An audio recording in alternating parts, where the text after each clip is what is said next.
Welcome to our channel. Sunday இன்னைக்கு எங்கள் வீட்டில் என்ன நடந்துச்சுன்னு பார்க்கலாம் வாங்க. எங்கள் அண்ணி வந்திருந்தாங்க. அதனால் அவங்களுக்காக செம்பரம்பாக்கம் ஏரியில் போய் ஃப்ரெஷ்ஷாக மீன் வாங்கிட்டு வந்திருந்தாங்க. அப்புறம் அவங்க நத்தை புதுசாக ட்ரை பண்ணலாம் அப்படின்னு சொன்னால நத்தையும் கொஞ்சம் வாங்கிட்டு வந்திருந்தாங்க. அதுவும் நத்தை தான் எங்கள் அண்ணி கழுவிட்டுருக்காங்க.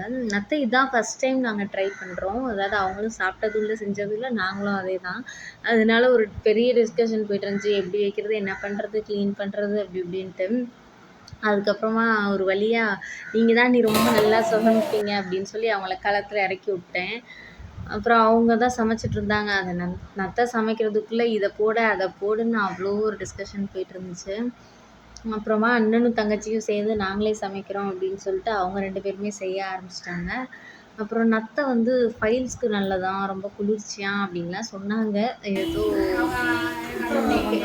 அதுக்கப்புறம் எங்கள் அண்ணி வந்து இங்கே வந்து அவங்க வீட்டில் வந்து இப்படி தான் சமைக்க விடுவாங்களடா அப்படி இப்படின்னு புலம்பிட்டு இருந்தாங்க. நாங்கள் அதெல்லாம் இல்லை, நீங்கள் நல்லா சமைப்பீங்கன்னு சொல்லி தான் நாங்கள் சமைக்க சொன்னோம் அப்படி இப்படின்னு சொல்லி சமாளிச்சிட்டேன். அப்புறமா கொஞ்சம் சமைச்சு டயர்டாயிடுச்சு போல், அதனால நொங்கு சாப்பிட்டாங்க. அதுக்கப்புறம் கொஞ்சம் காஃபி குடித்தாங்க. அதை காமிக்கவும் ஓடிட்டாங்க. ஆமாம், சமைச்சு ரொம்ப பசிக்க ஆரம்பிச்சிருச்சு பாவம். அதுக்கப்புறம் நத்தை வந்து நாங்கள் சமைச்சு பார்த்ததுக்கப்புறமா கொஞ்சம் நல்லா இல்லாத மாதிரி இருந்துச்சா, அப்புறம் என்ன பண்ணுறதுன்னு சொல்லிட்டு தேங்காய்லாம் கொஞ்சம் அரைச்சி ஊற்றி மறுபடியும் பேட்ச் ஒர்க்லாம் பண்ணிகிட்ருந்தேன். அப்புறம் ஓரளவுக்கு ஓகேவாக இருந்துச்சு. அதுக்கப்புறம் நான் யூஸ் பண்ண டெக்னிக்கை எனக்கே யூஸ் பண்ணிட்டு, மீன் குழம்பு நீ தான் ரொம்ப நல்லா வைப்ப அப்படின்னு சொல்லிட்டு என்ன அனுப்பிச்சி விட்டாங்க.